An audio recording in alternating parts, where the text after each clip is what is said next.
Bab 741 Perbedaan statusmu terlalu besar. Orang yang berbicara itu berusia 30-an. Ia mengenakan setelan jas biru yang disetrika rapi dan sepatu kulit hitam. Rambutnya ditata dengan cermat, memberinya kesan orang sukses. Nama pria itu adalah Zheng Qiao, dan dia adalah pacar Yan Qi. Selain itu, Lin Yi juga mengamati sesuatu. Hampir semua orang yang ada di sini mengenakan jas dan sepatu kulit. Di tangan mereka, entah merek tas atau jam tangan ternama terpampang. Tingkah laku dan sikap mereka bak bangsawan di televisi. Sebagai perbandingan, pakaiannya jauh lebih kasual, tetapi Lin Yi tidak peduli. Dia sama sekali tidak takut. Seperti kata pepatah, dengan bekal di tangan, seseorang tidak akan panik. Dengan uang di saku, seseorang secara alami akan merasa percaya diri. Teman saya ingin membeli jet bisnis dan mengincar 7.500. Bisakah Anda menemukan seseorang untuk menunjukkannya kepadanya? Teman, 7.500. Zheng Qiao menatap Lin Yi dan yang lainnya. Yang mana temanmu?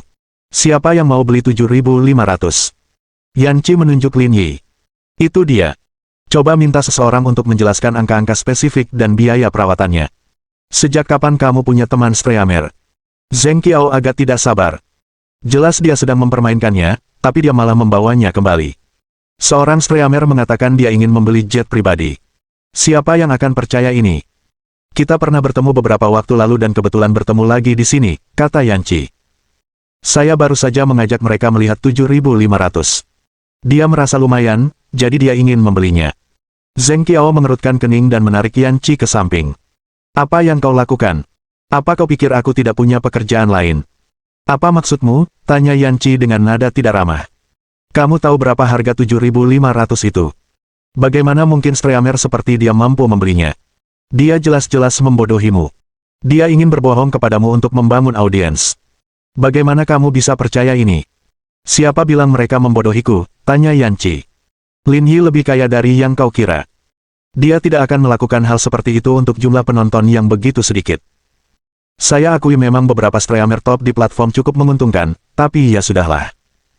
Kamu tahu harga 7.500. Harganya lebih dari 400 juta yuan. Menurutmu dia sanggup membelinya? Kenapa tidak? Balas Yan Qi. Dia bahkan membeli kapal pesiar senilai lebih dari 2 miliar yuan. Apa menurutmu dia takut membeli jet eksekutif? Zheng Qiao menatap Yan Qi dan menggelengkan kepalanya dengan marah, wajahnya penuh kekecewaan. Aku benar-benar tidak mengerti kamu. Meskipun kamu lulusan Universitas 211, persepsimu tidak mungkin seburuk itu, kan? Kalau dia memang sehebat itu, kenapa dia jadi Streamer? Ada apa dengan Universitas 211-ku? Apa kau pikir kau lebih baik dariku hanya karena kau lulusan MIT? Tanya Yan Qi. Melihat Yan Qi marah, ekspresi Zheng Qiao melunak. Bukan itu maksudku.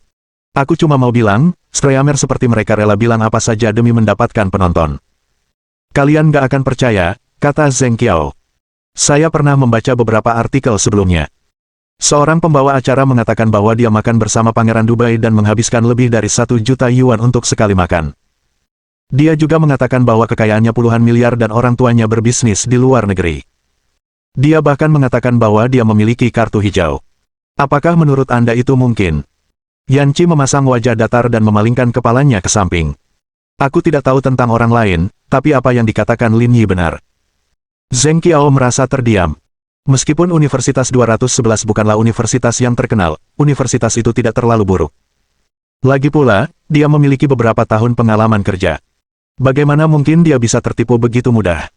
Saat ini, semakin sedikit topik umum yang bisa dibicarakan dengannya. Baiklah, baiklah, baiklah. Terserah apa katamu. Zheng Qiao tidak ingin bertengkar dengan Yan Qi. Aku akan mencari seseorang untuk menunjukkannya padanya. Apa kau sudah puas sekarang? Terserah kau saja. Kalau kau tidak mau membimbingnya, aku akan membiarkan mereka pergi. Bukan masalah besar. Kenapa kamu seperti ini? Aku sudah memberimu jalan keluar. Kenapa kamu masih marah? Yan Qi tidak berkata apa-apa lagi dan berbalik untuk berjalan kembali. Zheng Qiao mengikuti jejaknya dan berjalan kembali ke Lin Yi, memperlihatkan senyum palsu yang profesional. Pak, mohon tunggu sebentar. Saya akan meminta seseorang menjelaskan parameter spesifik dan biaya perawatan 7.500 kepada Anda. Oke. Lin Yi dan yang lainnya duduk di sofa. Zheng Qiao berjalan ke samping dan menyapa. Zhang kecil, kemarilah sebentar. Gadis bernama Zhang kecil itu berusia sekitar 27 atau 28 tahun. Ia mengenakan setelan jas hitam dan sepatu hak tinggi. Rambutnya disanggul dan ia mengenakan syal putih dan biru di lehernya. Ia tampak cerdas dan cakap. Nama gadis itu Zhang Ni, dan ia adalah komisaris penjualan bombardir untuk wilayah Asia Pasifik. Kemampuan bisnisnya sungguh luar biasa. Saudara Zheng, Anda mencari saya. Zhang Ni berjalan mendekat dan berkata. Ada klien di sini yang ingin membeli 7.500, ajak dia melihatnya. Dia menginginkan 7.500. Zhang Ni tampak terkejut. Ini adalah produk terbaru bombardir. Harganya mencapai 73 juta dolar AS. Hingga saat ini, belum ada satupun yang terjual. Ia tidak menyangka akan dibeli hari ini. Di mana kliennya? Tanya Zhang Ni. Dia di sebelah kananmu. Dia bersama kelompok yang sedang memegang ponsel mereka. Kelompok yang memegang ponsel mereka. Zhang Ni menggumamkan sesuatu dan melihat ke kanan. Ia terkejut mendapati orang-orang yang dibicarakan Zheng Qiao semuanya berpakaian santai dan duduk di sofa. Salah satu dari mereka bahkan sedang menghisap rokok. Tindakan dan ekspresinya sama sekali tidak profesional. Saudara Zheng, apakah kamu yakin itu mereka? Itu mereka. Cewek itu pegang tongsis terus ngobrol. Jelas-jelas dia streamer. Kok bisa-bisanya mereka beli pesawat pribadi? Aku tidak punya pilihan. Pacarku yang membawa mereka dan bilang mereka bisa membelinya. Aku tidak mau menjelaskannya pada mereka, tapi dia malah berdebat denganku. Aku tidak punya pilihan selain menepikanmu. Zhang Ni mengerutkan kening. Kakak Zheng, apakah pacarmu masih menjadi direktur stasiun televisi itu? Itu dia. Kita sudah kenal sejak SMA. Sudah lebih dari 10 tahun. Tapi aku merasa nilai-nilaimu tidak sepenuhnya sesuai, kata Zhang Ni. Siapapun yang punya status tidak akan berteman dengan streamer, kan? Entahlah. Aku baru saja tahu tentang teman-teman mencurigakan ini, kata Zheng Qiao. Saya baru sadar kalau orang-orang dari 211 universitas itu sebenarnya tingkatannya rendah sekali. Kamu lulusan MIT. Pasti ada jarak antara kamu dan dia, kata Zhang Ni. Setidaknya seseorang sepertiku yang lulus dari Universitas 985 masih bisa menyamai seseorang di levelmu.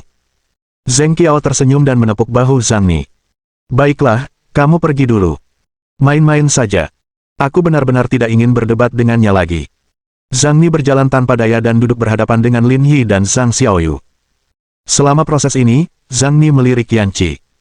Hanya bentuk tubuh dan wajahnya yang oke, tapi dari segi tingkat status, keduanya terlalu jauh berbeda. Setelah memilah emosinya dan memperbaiki ekspresinya, Zhang Ni berkata, Tuan dan Nyonya, saya Jenny, komisaris pemasaran bombardir.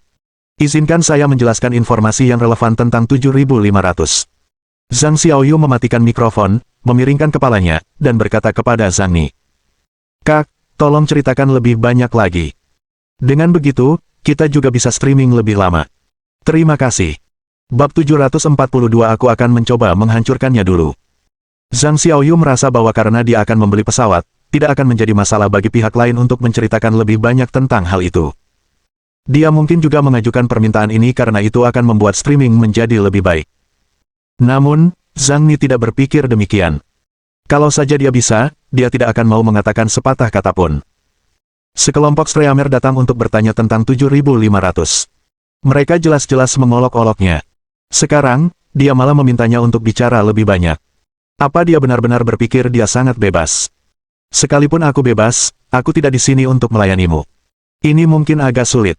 Moto kami adalah tidak membesar-besarkan produk kami atau mengarang fakta acak, jadi durasi perkenalannya mungkin terbatas. Mohon maafkan kami. Oh, kata Zhang Xiaoyu dengan sedikit rasa bersalah. Kalau begitu, mari kita ikuti prosedurmu. Zhang Ni mengangguk ringan dan mengambil sebuah dokumen untuk memandu mereka memahaminya. Lin Yi mengangkat alisnya dan melirik Zhang Ni, tetapi dia tidak mengatakan apa-apa. Zhang Ni berdeham dan melihat informasi itu. 7.500 adalah salah satu jet bisnis terbesar di dunia. Panjang badan pesawat 33,7 meter, tinggi kabin 2,1 meter, lebar kabin 2,1 meter, kecepatan jelajah maksimum Mach 0,929, dan jangkauan maksimum 14.260 km. Ini adalah jet bisnis terbaik yang pernah ada. Di dalam pesawat terdapat dapur, 2 kamar mandi untuk mandi, area hiburan, area pertemuan, dan area kamar tidur utama. Sangat privat. Bagus. Liang Jinming tersenyum dan berkata, kalau kamu bawa anak-anak perempuan keluar, kita masing-masing akan dapat kamar. Nggak akan ada yang menghalangi. Zhang Ni memandang Liang Jinming dengan jijik. Kelompok yang kurang berpendidikan. Berani-beraninya mereka mengatakan hal-hal seperti itu di lingkungan kelas atas. Para Streamer ini benar-benar luar biasa. Mereka benar-benar orang yang mengkhawatirkan. Kakak, kamu bisa melanjutkan, Zhang Xiaoyu mengingatkannya dengan lembut. Lanjutkan dengan apa? Tanya Zhang Ni datar. Terus perkenalkan pesawatnya. Saya sudah menjelaskan semua parameter utamanya. Tidak ada lagi yang perlu dijelaskan. Yang lainnya adalah biaya perawatannya. Sekitar 10 juta yuan per tahun. Tidak ada lagi yang perlu saya sampaikan. Zhang Xiaoyu tidak tahu harus berkata apa. Wanita muda ini jelas marah dan tampaknya tidak ingin berbicara dengannya. Ketika mereka membeli telepon, staf toko berbicara kepada mereka lebih lama dari ini. Sudah berakhir, sudah berakhir. Kau sudah mencapai batas. Mereka bahkan tidak mau bicara denganmu. Apakah semua penjualan kelas atas seperti ini? Mereka hanya mengabaikan orang biasa. Saudara Topeng, jangan biarkan mereka lolos. Gunakan uang untuk menghancurkan wajah mereka. Bombardir itu bukan milik keluargamu. Dia cuma penjual. Kenapa dia sok keren di sini? Sumpah deh, kalaupun aku punya uang nanti, aku nggak akan beli apa-apa dari mereka. Melihat sikap Zhang Ni, orang-orang di siaran langsung menemukan musuh bersama. Mereka ingin Lin Yi melampiaskan amarahnya. Apa maksudnya ini? Aku bahkan belum selesai merokok dan kamu sudah memperkenalkannya, kata Liang Jinming. Kau pikir uang kita jatuh dari langit? Sekalipun kita membeli pesawat demi Direktur Yan, kau tidak bisa melakukan ini. Zhang Ni mengerutkan kening. Maaf sekali. Hanya itu yang harus saya lakukan. Tidak ada yang perlu saya sampaikan. Jika Anda tidak puas dengan layanan saya, silakan telepon dan komplain. Yan Qi duduk dari sofa dan menatap Lin Yi. Kurasa lebih baik tidak usah dibeli. Kita bisa pergi ke tempat lain untuk melihat-lihat. Itu tidak bagus. Kita sudah sepakat untuk mendukung pacarmu. Dengan sikap mereka, saya rasa tidak perlu lagi mendukung mereka. Saya setuju. Saya rasa 7.500 ini memang lebih rendah daripada Gulfstream G650ER. Tidak perlu terobsesi dengan ini, kata Qin Han. Jika Anda benar-benar ingin membelinya, saya akan memanggil orang yang bertanggung jawab untuk datang malam ini dan memperkenalkannya kepada Anda secara langsung. Yah, lagi pula aku juga nggak bakal pakai. Cuma pajangan. Beli apapun nggak masalah. Mendengar percakapan mereka, Zhang Ni berdiri tanpa berkata-kata dan berjalan kembali ke sisi Zheng Qiao. Saya sudah mengerjakan pekerjaan yang Anda minta. Saya tidak akan repot-repot dengan sisanya. Sekarang, kita harus menunggu saja. Awalnya, Zheng Qiao berpikir cara Zhang Ni menangani masalah tersebut agak terburu-buru. Namun, mereka hanya mengatakan bahwa mereka ingin berbicara langsung dengan pimpinan Gulfstream. Hal ini membuat Zheng Qiao terdiam. Bukankah para Streamer luar ruangan ini bertingkah agak keterlaluan? Berani sekali dia mengatakan hal seperti itu. Apakah dia memperlakukan penonton sebagai orang bodoh? Karena alasan ini, Zheng Qiao benar-benar tidak ingin ambil pusing dengan kelompok orang ini. Bukan saja akan membuang-buang waktu, tetapi juga akan menurunkan nilainya. Sebaiknya dia membiarkan mereka pergi secepatnya. Yan, kamu mau pergi kemana? Melihat Yan Qi pergi bersama Lin Yi dan yang lainnya, Zheng Qiao mengejarnya dan bertanya. Aku tidak mau tinggal di sini lagi. Aku pergi dulu. Kamu mau kemana? Kembali ke hotel. Itu bukan urusanmu. Lakukan saja sesukamu. Apakah kamu harus melakukan ini? Kata Zheng Qiao dengan marah. Ada apa? Aku nggak mau tinggal di sini lagi, iya. Mereka cuma beberapa Streamer payah, tapi kamu sebenarnya sependapat dengan mereka. Kamu pikir aku ini apa? Kalian jelas-jelas meremehkan orang lain. Kalian pikir karena dia Streamer, dia tidak mampu membeli pesawat pribadi. Tapi percayalah, siapapun di antara mereka lebih kaya dari kalian. Kalian benar-benar tidak berhak meremehkannya. Lalu kenapa kamu tidak memikirkan bagaimana mereka mendapatkan uangnya? Tanya Zheng Qiao. Bukankah itu semua tipuan dari penonton? Orang-orang seperti mereka itu pengemis internet. Kalau kamu bergaul dengan mereka, statusmu akan turun. Yan Qi begitu marah hingga wajah cantiknya memerah, tetapi dia merasa tidak punya hal lain untuk dikatakan. Mengapa dia memilih bersama orang seperti itu? Dia telah menyia-nyiakan begitu banyak masa mudanya. Kurasa lebih baik kita klarifikasi beberapa hal sekarang. Hubungan kita memang tidak berjalan baik, jadi mari kita akhiri hubungan kita di sini. Kamu sebenarnya putus denganku karena Streamer itu. Kenapa kamu melakukan ini? Apa mereka sebanding denganku? Bisakah mereka membawamu menjalani kehidupan kelas atas? Kamu boleh makan apapun yang kamu mau, tapi kamu tidak boleh bicara sesuka hatimu.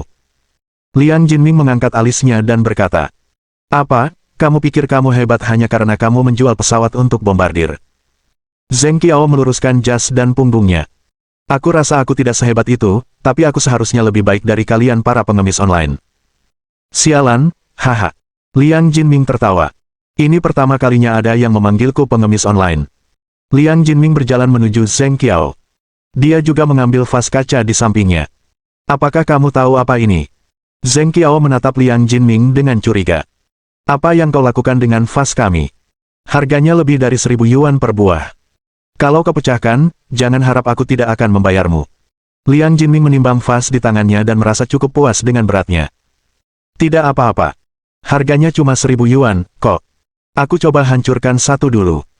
Dengan itu, Liang Jinming mengambil vas itu dan melemparkannya ke Zheng Qiao. Bab 743 Logika Bajingan Zhang Xiaoyu. Melihat situasi yang buruk, Zheng Qiao secara naluriah mengangkat lengannya untuk menghalangi vas yang dilemparkan Liang Jinming kepadanya. Untungnya, Liang Jinming belum pernah berlatih sebelumnya. Ditambah lagi ia bermain-main sampai subuh, ia agak lemah. Kalau tidak, pukulan ini pasti mengenai kepalanya. Apa yang kau lakukan? Kau tahu di mana kau berada? Tamparan. Liang Jinming mengangkat tangannya dan menamparkan wajah Zheng Qiao. Lalu dia menunjuknya dan berkata, aku tidak peduli di mana kita berada, tapi izinkan aku memberitahumu, bersikaplah lebih sopan kepada saudara Linku di masa depan. Setelah itu, Liang Jinming menepuk-nepuk debu di tubuhnya. Ayo pergi. Hanya itu, kata Gao Zongyuan, aku belum cukup melihat. Beri Direktur Yan sedikit wajah, kata Liang Jinming sambil tertawa. Sekelompok orang itu tertawa saat mereka memasuki ruang penerima tamu. Langkah Yan Qi terhenti sejenak sebelum dia pergi tanpa menoleh ke belakang. Saudara Zheng, apakah kamu baik-baik saja? Zhang Ni menghampirinya. Aku baik-baik saja. Hanya jas yang rusak. Aku tidak terluka. Wanita itu keterlaluan. Dia bahkan tidak menghentikan orang lain untuk memukulmu. Kau tidak bisa mempertahankan wanita seperti itu. Baiklah, kita tidak usah bahas ini dulu, kata Zheng Qiao dengan ekspresi dingin, bersihkan tempat kejadian perkara dulu. Saya akan meminta seseorang untuk membersihkannya. Zhang Ni memberi isyarat agar Zheng Qiao minggir. Meskipun sudah mengenakan kemeja dan jas, masih ada beberapa luka kecil yang harus ditangani. Kurasa ada yang mencurigakan tentang ini, kata Zhang Ni sambil membersihkan lukanya. Apa yang aneh? Sekarang setelah kalian putus, aku akan langsung ke intinya. Memem, katakan padaku, kata Zheng Qiao dingin. Aku merasa mantan pacarmu punya hubungan yang aneh dengan streamer pria yang memakai topeng itu. Itu mustahil. Aku tahu kepribadiannya. Dia sangat konservatif. Dia tidak akan melakukan hal keterlaluan seperti itu. Bos, kamu terlalu naif. Zhang Ni mengipasi api. Kalau mereka berdua tidak punya hubungan spesial, bagaimana mungkin mereka sedekat ini? Mustahil bagi direktur stasiun televisi dan seorang pembawa acara siaran langsung untuk berinteraksi. Tapi sekarang, dia berusaha sekuat tenaga untuk membantu pria itu. Bukankah ini menggambarkan masalahnya? Zheng Qiao terdiam. Pantas saja mereka berdua semakin sering bertengkar akhir-akhir ini. Mungkin benar seperti yang dikatakan Zhang Ni. Aku akan menangani masalah ini, kata Zheng Qiao dingin. Saya pikir kita tidak hanya harus menghadapi mereka, tetapi kita juga harus memberi mereka pelajaran, kata Zhang Ni. Bukankah banyak klienmu yang bermain di sini? Bisakah kau mencari seseorang untuk memberi mereka pelajaran? Kita tidak bisa membiarkan sekelompok streamer kecil menindas kita. Kalau tidak, itu akan sangat memalukan. Jangan khawatir, aku tahu apa yang harus kulakukan. Setelah keluar dari pameran, rombongan masuk ke mobil, dan siaran langsung berakhir. Yang tidak diduga Lin Yi adalah puncak popularitas siaran langsung itu pernah mencapai 8,5 juta. Di antara alasannya tentu saja adalah Gao Zongyuan dan Liang Jinming. Dibandingkan membeli pesawat, penonton lebih menyukai adegan penuh kekerasan dan menegangkan seperti ini. Aku benar-benar minta maaf. Aku ingin pergi dan mendukungmu, tapi aku tidak menyangka kalian akan putus, kata Lin Yi. Tidak apa-apa, kata Yan Qi santai. Sebenarnya, aku sudah memikirkan hubungan kita sejak lama. Lagi pula, aku sudah lama memikirkannya. Kalau bukan karena masalah hari ini, aku mungkin tidak akan bisa mengambil keputusan. Kalau kamu bilang begitu, aku nggak akan merasa bersalah lagi. Lin Yi melihat sekeliling, apa rencanamu selanjutnya? Aku akan kembali ke hotel untuk berkemas, aku akan kembali besok. Direktur Yan, jangan terburu-buru pergi. Masih ada jamuan makan malam di kapal pesiar besok. Ada banyak hal yang bisa dinikmati. Tinggallah di sini selama beberapa hari. Ayo kita pergi bersama setelah selesai, kata Liang Jinming. Aku tidak bisa pergi ke pesta kapal pesiar, kata Yan Qi. Kalau bukan karena dia, mungkin aku nggak akan datang. Aku pasti balik besok. Baiklah kalau begitu, kami tidak akan menghentikanmu. Dengan itu, Yan Qi memanggil taksi dan kembali ke hotel tempat ia menginap. Lin Yi dan yang lainnya pergi ke pantai untuk berjalan-jalan sebelum kembali ke rumah. Selama periode waktu ini, Lin Yi bahkan mengirim beberapa pesan WeChat ke Ji Qingyan. Menurut logika Ji Qingyan, Lin Yi seharusnya berada di Meiguo sekarang. Dengan memperhitungkan perbedaan waktu Lin Yi mengiriminya pesan WeChat seharusnya sekitar pukul 4 pagi di Meiguo. Alasan Lin Yi mengirim pesan WeChat adalah karena dia tidak bisa tidur karena merindukannya. Ji Qingyan sangat tersentuh. Dia bahkan mengirimiku pesan pukul 4 pagi. Dia pasti sangat merindukanku. Menyaksikan pemandangan ini, Qin Han dan dua orang lainnya menyebutnya ahli. Kemudian rombongan kembali ke hotel dan bersiap makan sesuatu sebelum memulai kehidupan malam mereka. Begitu mereka memasuki hotel, Liang Jinming menyentuh lengan Lin Yi. Kakak Lin, lihat ke sana. Mengikuti arah jari Liang Jinming, Lin Yi melihat Yan Qi duduk di sudut bar King Sui, menatap keluar jendela dengan linglung. Saudara Lin, perempuan adalah yang paling hampa di saat-saat seperti ini. Mereka perlu dipahami dan dihibur. Saya pikir Anda harus memanfaatkan situasi ini, kata Liang Jinming. Sosoknya sungguh menakjubkan. Sayang sekali kalau kamu tidak pergi. Kau pikir aku orang tua mesum? Bagaimana aku bisa memanfaatkan situasi ini? Jika semua ini asing bagimu, apa yang kamu lakukan di King Sui Bar terakhir kali kita berkunjung? Saya, menyelamatkan wanita muda yang kehilangan pijakannya. Alasan saudara Lin untuk merayu selalu begitu elegan dan halus. Tidak pernah mengecewakan, kata Zhang Xiaoyu. Artinya, ketika seorang bajingan ingin menangkapmu, dia punya banyak cara yang bahkan tak bisa kau bayangkan. Tapi itu sama sekali tidak penting, kata Zhang Xiaoyu. Siapapun yang bisa tidur dengan saudara Lin akan menjadi orang yang diuntungkan. Jika dia jatuh cinta padaku, aku akan melahirkan anak itu dan memperjuangkan bagian dari aset keluarga. Itu tidak akan rugi, bagaimanapun orang melihatnya. Qin Han, Liang Jinming, Gao Zongyuan, Xiaoyu, lihat ukuranmu. Kami semua mengira kau gadis yang murni dan cantik. Kami tidak menyangka kau begitu ahli. Seseorang dapat dikenali dari teman-temannya. King Sui Bar di lantai satu hotel merupakan gabungan bar dan kafe. Meskipun agak asing, tempat ini menawarkan momen damai yang langka. Apakah kamu menenggelamkan kesedihanmu di sini? Lin Yi bertanya saat dia melihat teh pulau panjang di depan Yan Qi. Yan Qi sedikit terkejut dengan kemunculan Lin Yi yang tiba-tiba dan tertegun sejenak. Aku sudah dewasa. Aku tidak seperti gadis-gadis berusia 17 atau 18 tahun itu. Kenapa aku harus minum-minum untuk menenggelamkan kesedihanku? Lalu kenapa kamu minum sendirian di sini? Apa kamu tidak takut orang lain akan datang dan menjemputmu? Umurku 32 tahun. Siapa yang mau menikahi wanita sepertiku? Jangan bilang begitu, aku tidak keberatan mencicipinya. Kau cocok sekali untukku, kata Lin Yi. Yan Qi menatap Lin Yi sambil mabuk dan tersenyum. Kamu tergoda dengan bentuk tubuhku. Bentuk tubuhmu itu sekunder. Yang terpenting adalah usiamu tepat. Mengapa usia saya penting?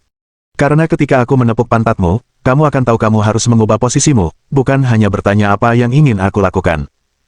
Bab 744 Pertemuan pertama antara fraksi ibu kota dan fraksi laut. Yan Qi tertegun sejenak sebelum dia menutup mulutnya dan tertawa. Itu keuntungan yang nyata. Wanita yang lebih tua tahu cara menyenangkan pria. Mereka juga tahu apa yang mereka inginkan. Bagaimana denganmu? Apa yang masih kau lakukan di sini? Lin Yi berkata dengan santai, apakah kau menunggu orang lain untuk menjeratmu, atau kau akan menangkap orang kaya? Apakah menurutmu identitasku cocok untuk itu? Tanya Yan Qi. Meskipun aku bukan orang penting, aku tetap harus sadar akan statusku. Aku di sini cuma mau minum. Apapun yang terjadi, inilah identitasku. Karena kamu baik-baik saja, aku akan kembali. Lin Yi memasukkan tangannya ke dalam saku dan bersiap untuk kembali makan malam. Kamu tidak mau minum bersamaku. Saya biasanya punya tujuan yang kuat saat melakukan sesuatu. Saya tidak minum dengan orang yang tidak bisa tidur. Tidak bisa tidur. Melihat punggung Lin Yi saat dia pergi, Yan Qi bergumam, apakah dia bilang aku tidak bisa tidur? Orang macam apakah ini? Lin Yi naik dari lantai pertama ke restoran prasmanan di lantai atas. Saudara Lin, kita sudah sampai, panggil Zhang Xiaoyu. Mendengar sapaan Zhang Xiaoyu, Lin Yi melihatnya tidak jauh dari situ. Berdiri di samping mereka banyak orang yang berkumpul untuk mencoba menyapa mereka. Orang-orang ini ingin dekat dengan mereka. Namun, setelah Lin Yi tiba, mereka semua diusir. Hah? Di mana Liang Tua? Kemana dia pergi? Tanya Lin Yi. Beberapa selebriti wanita telah berkumpul dan mengundangnya untuk makan malam, kata Qin Han. Orang tua mesum ini. Lin Yi menatap Qin Han, kenapa kamu tidak pergi? Aku bosan dengan hal-hal itu, kata Qin Han. Jika dia bertemu dengan orang-orang yang tampan, aku akan memintanya untuk membawa beberapa orang lagi. Ngomong-ngomong, aku baru saja menelepon orang-orang di Gulfstream. Mereka akan segera datang. Kamu yakin mau beli? Kalau tidak, aku akan menelepon mereka sekarang dan mencegah mereka datang.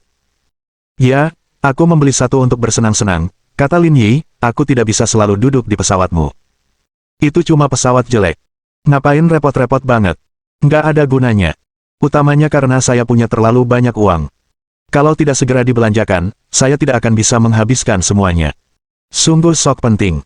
Pada saat ini, seorang pria parubaya berusia 50-an berdiri di samping Qin Han. Tuan Qin. Yo, Presiden Ma ada di sini. Penampilan pria parubaya itu biasa saja.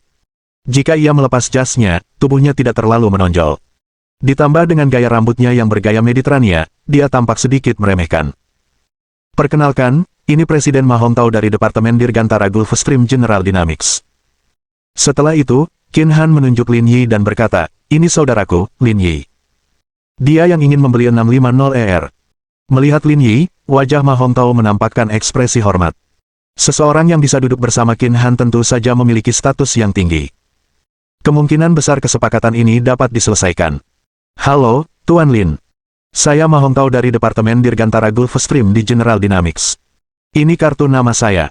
Lin Yi mengambil kartu nama itu dan bertanya dengan tenang, apakah Anda punya stok? Ma Hongtao sedikit malu. Tuan Lin, situasinya seperti ini.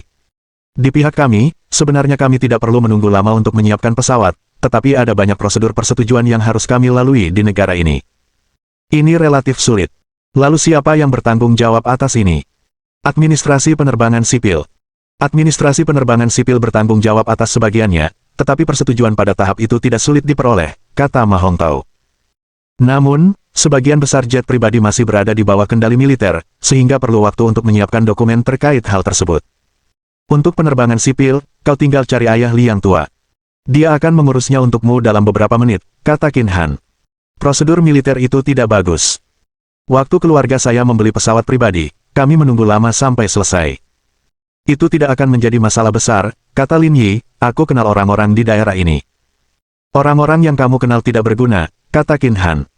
Pengawasan pesawat sipil sangat ketat. Kecuali jika pimpinannya sendiri dihubungi, tidak ada orang lain yang bisa membela Anda. Saya kenal mantan kepala garnison. Apakah itu tidak apa-apa? Apa-apaan ini, kamu bahkan kenal orang seperti itu. Bukan masalah besar. Tenang saja, kata Lin Yi. Jika saja jumlah kursi tidak terlalu sedikit, saya pasti sudah membeli jet tempur yang sudah mereka hentikan produksinya. Haha, kakak Lin tidak buruk sama sekali. Ma Hongtao menyeka keringat dingin di dahinya. Orang macam apa dia yang memiliki latar belakang sekuat itu? Bahkan keluarga Qin Han tampak sedikit kurang jika dibandingkan. Tuan Lin, apakah Anda punya pertanyaan lain? Saya akan menjawabnya secara detail. Tidak perlu ada pemeriksaan. Mana kontraknya? Saya akan tanda tangani sekarang. Hah? Kamu mau beli sekarang? Tidak bisakah? Dengan baik.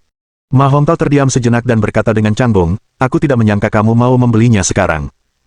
Aku hanya membawa lembar informasi dan tidak membawa kontrak penjualan. Kau tidak menyangka kakak Linku begitu kaya, kan? Tanya Gao Zongyuan. Ya. Sungguh membuka mata.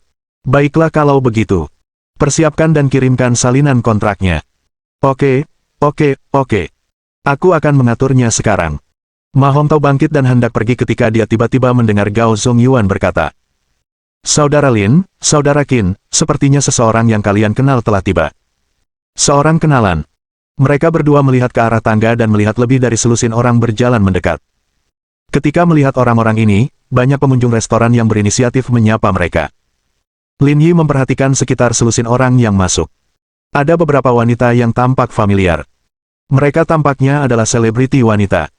Adapun 4 orang di depannya, Lin Yi tidak dapat mengingat di mana dia pernah melihat mereka sebelumnya. Berapa banyak dari mereka yang kamu kenal? Bukankah keempat orang itu yang memimpin mereka adalah 4 tuan muda Yanjing? Gao Zongyuan tertawa. Yang pakai celana pendek putih dan rambutnya disisir ke belakang itu Zhao Mo. Dia kelihatan seperti pengecut. Sial, itu Zhao Mo. Tidak disangka bagi mereka untuk bertemu Zhao Mo di sini, tetapi itu juga bisa dimengerti. Mereka adalah pewaris generasi kedua Huaxia yang kaya. Akan aneh jika mereka tidak datang ke sini untuk bermain. Begitu Zhao Mo dan yang lainnya masuk, suasana di restoran menjadi hikmat. Seseorang berdiri di samping Zhao Mo dan menunjuk ke arah Qin Han. Zhao Mo dan yang lainnya juga melihat. Yo, kalau bukan Qin Han. Orang yang berbicara adalah Gu Changchuan. Dia berjalan bersama anak buahnya. Pada saat yang sama, tamu-tamu lain di restoran itu juga berdiri. Secara kebetulan, tindakan ini membagi pengunjung restoran menjadi dua kubu. Hanya sebagian kecil orang yang tersisa dalam diam menyantap makanannya. Orang-orang ini hampir semuanya sudah tua. Mereka hanya bermain-main dan mengisi perut mereka. Mereka tidak ingin terlibat dalam perselisihan seperti itu. Apa yang terjadi? Apa mereka akan bertengkar? Tanya seorang wanita berusia 30-an. Ini bukan pertarungan besar, tapi ketika pewaris generasi kedua yang kaya dari faksi Naijing dan faksi Laut bertemu, hampir selalu menghasilkan ledakan mesiu. Pria parubaya itu berkata, pertunjukan sebagus ini sungguh langka. Bab 745 kemenangan atau kekalahan akan diputuskan di kapal besok. Melihat Zhao Mo dan yang lainnya lewat, Qin Han dan Gao Zongyuan berdiri. Qin Han tersenyum dan berkata, sudah hampir sehari aku tidak melihatmu, kukira kau tidak akan datang. Melihat Qin Han dan Gao Zongyuan berdiri, Zhao Mo menatap Lin Yi, yang masih duduk di kursi, dengan ekspresi tidak wajar. Akan tetapi, dia tidak menyadari bahwa orang ini adalah Lin Yi, yang telah membuatnya kehilangan hampir 100 miliar yuan. Hanya ada satu acara setiap tahun. Bagaimana mungkin aku tidak datang, kata Zhao Mo sambil tersenyum. Di sisi lain, kalian biasanya sangat bebas. Kenapa kalian datang sepagi ini? Bukankah aku baru saja dapat uang? Aku tidak ada kerjaan, jadi aku datang lebih awal. Qin Han berkata, aku tidak bisa dibandingkan dengan kalian. Kalian baru-baru ini dipukuli dengan cukup parah, kan? Ekspresi Zhao Mo sangat jelek, tetapi dia segera kembali normal. Bukankah begini cara berbisnis? Wajar untuk mendapatkan dan menderita. Apakah keluarga Qinmu selalu mendapatkan penghasilan tetap saat berbisnis? Tanya Zhao Mo. Saya ingat beberapa tahun yang lalu, ayahmu kalah di Waterloo. Dia kehilangan lebih dari 3 miliar yuan sekaligus. Saya ingat itu dengan benar, kan? Kamu benar, tapi setelah kejadian dulu, kita sudah meraup banyak uang. Singkatnya, kita tidak rugi. Ekspresi Zhao Mo agak tidak wajar. Ini bukan hal yang mulia sejak awal. Apapun yang dia katakan saat ini, dia tetap memegang kendali. Memikirkan hal ini, Zhao Mo melirik Lin Yi yang sedang makan. Qin Han, ada apa dengan temanmu? Apa dia tidak bisa berdiri dan berbicara? Kenapa kau membawa orang cacat ke sini untuk makan? Qin Han tersenyum. Dia Lin Yi. Kau kehilangan lebih dari 100 miliar yuan darinya. Kau tak bisa mengalahkannya dan sekarang kau menyebutnya cacat. Itu terlalu tidak sopan. Dia Lin Yi. Setelah mengetahui identitas Lin Yi, Zhao Mo dan yang lainnya terkejut sebelum ekspresi mereka berubah jelek. Bagi mereka, dirugikan sudah menjadi penghinaan terbesar dalam hidup mereka. Bung, kamu hebat sekali. Kamu sudah menipu kami begitu banyak uang, tapi masih mau makan. Lusuan menepuk bahu Lin Yi. Apakah kamu benar-benar berpikir kami tidak berani menyentuhmu hanya karena kamu ada di Zonghai? Saudara Qin. Zhang Xiaoyu berdiri di samping dan menarik lengan baju Qin Han. Kurasa mereka akan bertarung. Apa yang harus kita lakukan sekarang? Jangan takut. Setelah menghiburnya, Qin Han menatap Lusuan. Lin Yi sedang marah. Sebaiknya kamu jangan menepuk bahunya sembarangan. Maaf banget. Aku juga lagi nggak enak hati, dan sekarang aku udah ngalaminnya, tapi kayaknya nggak ada reaksi apa-apa. Setelah berkata demikian, Lusuan meremasnya lebih keras, seolah-olah dia sengaja memprovokasi Lin Yi. Qin Han sudah memperingatkanmu, jadi kenapa kau tidak mendengarkan? Setidaknya kau harus memberinya sedikit muka, kata Lin Yi. Zhao Mo dan yang lainnya memiliki sikap yang berlawanan terhadap Lin Yi dan Qin Han. Meskipun semua orang saling memandang rendah, mereka masih bisa tersenyum dan saling menyapa setelah bertemu.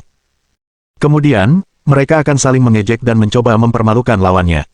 Namun, berbeda halnya dengan Lin Yi. Mereka telah kehilangan ratusan miliar yuan dan dipermalukan oleh orang ini.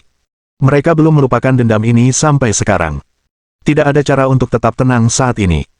Siapa yang bilang aku harus memberinya muka, kata Lusuan. Keluarga Qin memang tidak buruk, tapi kami juga tidak lemah. Zhao Mo, Gu Changchuan, dan Sun Ce berdiri di samping tanpa mengucapkan sepatah kata pun. Mereka telah lama menahan amarah. Kini setelah bertemu dengannya, wajar saja mereka harus melampiaskannya. Memang tidak sampai sejauh itu sampai mereka berkelahi, tetapi mereka harus memberinya pelajaran, apapun yang terjadi. Para selebriti wanita dan antek-antek yang berdiri di samping sedikit gugup. Mereka tidak mengenal Gao Zongyuan, tetapi mereka mengenal Qin Han dengan sangat baik. Orang yang berdiri di sini dapat dianggap sebagai pewaris generasi kedua terkaya di Huaxia. Jika orang-orang ini berkelahi, mereka pasti akan menjadi tren di Weibo keesokan harinya. Sebenarnya, dia melakukan ini demi kebaikanmu sendiri. Dia takut kamu akan menderita. Apa kau mengancamku? Meskipun aku tidak sehebat Bos Gu, aku sama sekali tidak menganggapmu serius. Lin Yi mengulurkan tangan dan dengan lembut meraih pergelangan tangan Lu Xuan. Yang terakhir juga meningkatkan kekuatannya, tidak berniat untuk menjauh. Lin Yi melakukan hal yang sama. Tangan kanannya perlahan mengerahkan kekuatan, tetapi ekspresinya tidak berubah, sehingga orang luar tidak bisa melihat apapun. Namun, Lu Xuan segera menyadari bahwa ada sesuatu yang salah. Rasa sakit yang tak tertahankan itu semakin kuat dan kuat. Seolah-olah Lin Yi ingin mematahkan tulangnya. Pada saat ini, Lin Yi tiba-tiba menariknya ke bawah. Lu Xuan terkejut dan mencondongkan tubuh ke arah Lin Yi. Lin Yi bereaksi cepat. Ia meraih kepala Lu Xuan dan menekannya di atas meja. Lalu, ia mengambil garpu di sampingnya. Dia menaruhnya di leher Lu Xuan. Aku bahkan berani menusuk Zhao Zhengyang dan Fan Qinan. Apa kau pikir aku tidak berani menyentuhmu? Jika kau berani menyentuhku, keluarga lu pasti tidak akan membiarkanmu pergi. Lin Yi menggelengkan kepalanya sambil tersenyum. Katanya orang luar tidak punya pandangan baik terhadap pewaris generasi kedua yang kaya. Kalian pengecut hanya tahu cara mencari orang tua kalian ketika terjadi sesuatu. Kalian bukan apa-apa. Zhao Mo berdiri dengan ekspresi dingin. Siapa yang kau bicarakan? Bang! Sebelum dia bisa menyelesaikannya, Lin Yi menendangnya. Dengan sikapmu itu, jangan maju. Cari orang yang benar-benar bisa bertarung. Semua orang di restoran tercengang. Tak seorang pun menyangka kedua kelompok orang ini akan benar-benar bertengkar. Orang yang bernama Lin Yi ini terlalu tidak terduga. Lepaskan Lu Xuan, kata Gu Changchuan. Kau pikir kau siapa? Kau pikir aku akan membiarkanmu pergi hanya karena kau bilang begitu? Apakah kamu benar-benar ingin bertengkar? Apalagi, tanya Lin Yi. Menurutmu menarik enggak sih, merak seperti ini setiap hari? Kita harus melakukan sesuatu nanti, kan? Gu Changchuan tersenyum dan mengangguk. Kau benar. Kalau begitu, mari kita pikirkan waktu dan tempat untuk menentukan pemenangnya. Kurasa kita tidak perlu memilih tanggal lain. Kita lakukan di sini saja. Gu Changchuan berkata dengan wajah datar. Hotel ini sangat membosankan. Beranikah kamu datang ke tempatku? Tentu, silakan. Besok ada pesta koktail di laut. Akan ada arena kelompok di sana. Kita berdua akan bertarung, kata Gu Changchuan. Baiklah, karena kamu sudah menyinggungnya, tentu saja aku harus bersenang-senang denganmu. Lin Yi menepuk-nepuk debu di tubuhnya. Kurasa kita sudah selesai makan. Ayo pergi. Di bawah tatapan semua orang, Lin Yi dan yang lainnya memasuki lift dengan meriah. Adapun Gu Changchuan dan Zhao Mo, mereka berada dalam kondisi menyedihkan. Bos Gu, kenapa kau tidak memberinya pelajaran tadi, kata Zhao Mo dengan galak. Orang-orang di sini terlalu sedikit. Tidak ada gunanya memberinya pelajaran, kata Gu Changchuan. Kakak keempat, apa kabar? Aku baik-baik saja, kata Lu Xuan. Aku meremehkan anak itu. Dia sangat kuat. Kalau tidak, aku tidak akan berada dalam kondisi menyedihkan seperti ini. Tentu saja. Kalau dia tidak punya dasar, dia tidak akan berani bersikap sombong seperti itu, kata Gu Changchuan. Jelas dia sudah terlatih. Wajar kalau kita tidak bisa mengalahkannya. Setelah itu, Gu Changchuan menepuk bahu Lu Xuan. Bersabarlah untuk hari ini. Aku akan membalaskan dendammu besok. Bab 746 sangat sulit bagi saya untuk menolaknya. Mereka meninggalkan restoran untuk naik ke kamar Lin Yi. Kakak Lin, sepertinya kamu agak impulsif. Gao Zongyuan tampak gelisah. Gu Changchuan benar-benar hebat. Dia benar-benar kejam. 10 dariku dan 10 dari saudara Qin tidak akan mampu mengalahkan salah satu tangannya. Apa-apaan, itu gara-gara kamu masih pemula. Jangan libatkan aku. Aku pernah latihan taekwondo waktu kecil. Taekwondo itu bukan apa-apa. Aku bahkan berlatih seni bela diri campuran waktu muda. Apa yang ingin kau katakan sekarang? Apakah dia pakai narkoba? Kenapa dia begitu kuat? Keluarga militer berlatih sejak muda. Kebugaran fisik mereka luar biasa, kata Gao Zongyuan. Kudengar dia bahkan belum pernah tidur dengan wanita sebelumnya. Katakan padaku, apakah dia galak atau tidak? Jika dia benar-benar tidak pernah tidur dengan seorang wanita, itu cukup mengesankan. Itu benar sekali. Saya sudah mendengar banyak orang mengatakan demikian. Lalu apa gunanya dia punya benda itu? Bukankah itu cuma hiasan? Mereka bertiga menatap Zhang Xiaoyu, membuat rambutnya berdiri. Kenapa kalian bertiga menatapku seperti itu? Aku tidak salah. Kamu tidak salah, tapi kenapa kedengarannya agak aneh kalau kamu bilang begitu? Tanya Gao Zongyuan. Zhang Xiaoyu tersenyum malu. Maaf, aku Streamer. Aku suka ngobrol. Ayo kita buka hati dan ngobrol bebas. Jangan perlakukan aku seperti perempuan. Baiklah, kita tidak perlu membicarakan ini lagi, kata Qin Han. Lin Tua, aku tahu kau jago bertarung, tapi kali ini kau harus hati-hati. Gu Changchuan memang jago bertarung. Jangan sampai gagal. Ini bukan masalah besar. Jangan khawatir. Aku tahu apa yang harus dilakukan. Lin Yi tidak mengetahui level Gu Changchuan. Namun, karena Qin Han dan Gao Zongyuan telah mengatakan ini, standar mereka pasti tidak buruk. Meski begitu, setelah memikirkannya, Lin Yi masih merasa bahwa sekuat apapun dia seharusnya tidak sekuat Mo Hongshan. Jika Gu Changchuan menguasai metode kedua untuk mengerahkan kekuatan seperti dirinya, dia mungkin tidak akan tinggal di sini. Dia pasti akan fokus mengembangkan bakatnya dan tidak akan repot-repot berkeliaran di luar. Dengan mempertimbangkan hal ini, seharusnya tidak menjadi masalah untuk berurusan dengan seseorang di level Gu Changchuan. Baiklah, karena kamu bilang tidak ada masalah, maka tidak apa-apa. Qin Han berdiri dan berteriak. Ayo pergi. Aku sudah pesan tempat di bar. Ayo kita lihat. Rombongan itu keluar dan berjalan menuju lift. Di belakang mereka, Gao Zongyuan memanggil Lin Yi. Kakak Lin. Ada apa? Kemarilah, ada sesuatu yang ingin kukatakan padamu, kata Gao Zongyuan seperti pencuri. Lin Yi melambat dan berjalan berdampingan dengan Gao Zongyuan. Apa itu? Aku sudah mengirim pesan ke Yuan Yuan. Kenapa dia mengabaikanku? Apa yang kau katakan padanya? Halo, berapa umurmu, di mana keluargamu, apa kamu lelah bekerja, minum air hangat lebih banyak. Tunggu, hanya itu yang kau bicarakan. Benar, kata Gao Zongyuan dengan nada datar. Kali ini aku serius, jadi aku ingin lebih tulus. Dia tidak memblokirmu. Hah? Apa hubungannya ini dengan cinta sejati? Lihat topik-topik bodoh yang kamu bahas. Siapa sih yang tertarik ngobrol sama kamu? Tapi tidakkah menurutmu aku tulus? Ketulusan hatiku. Apakah ketulusan itu makanan? Kita tidak saling kenal. Selain itu, tidak ada lagi yang perlu dibicarakan. Apa gunanya bicara tentang ketulusan? Kau harus menunjukkannya, kata Lin Yi. Kalau dia mau bilang perutnya sakit, kirim dia air hangat. Kalau dia capek ngobrol, bawa dia ke Danau Huaqing. Buat apa ngomongin ini setiap hari? Kamu harus bertindak. Kakak Lin, maksudmu aku harus menemaninya melakukan apapun yang dia mau?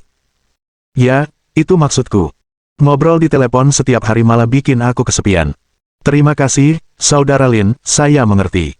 Kalian boleh ngobrol, tapi jangan mengkhianatiku. Aku, Jiking Yan, bilang aku di Meiguo. Saudara Lin, jangan khawatir. Saya tahu apa yang harus dilakukan.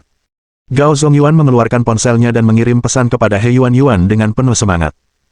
Gao tua, kenapa kamu tersenyum begitu mencolok, tanya Qin Han. Bukankah kamu bilang kamu terangsang, kata Lin Yi. Menghadapi sarkasme mereka, Gao Zongyuan tidak merasakan apa-apa dan hanya bertingkah seperti orang bodoh. Saat itu, Lin Yi akan bersin beberapa kali tanpa alasan. Ia bergumam dalam hatinya, apakah ada yang merindukanku? Setelah keluar dari lift, mereka berempat langsung berjalan menuju pintu masuk. Kakak Lin, Gao Zongyuan memanggil Lin Yi dari belakang. Ada apa? Lin Yi berjalan mendekat. Aku ingin bertanya sesuatu, kata Gao Zongyuan pelan. Apakah kamu sudah hidup cukup lama? Apa-apaan yang kau katakan?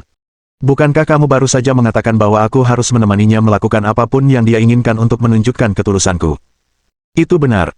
Tapi Yuan Yuan mengatakan kepadaku bahwa yang paling ingin dia lakukan sekarang adalah membunuhmu. Persetan denganmu, He Yuan Yuan. Kak Lin, tahukah kamu? Setelah saranmu tadi, aku menyadari bahwa topik yang kubicarakan dengannya sebelumnya memang agak membosankan, kata Gao Zongyuan. Tapi kalau sudah menyangkut cara membunuhmu, rasanya seperti aku membuka kotak obrolan. Dia langsung membalas pesanku.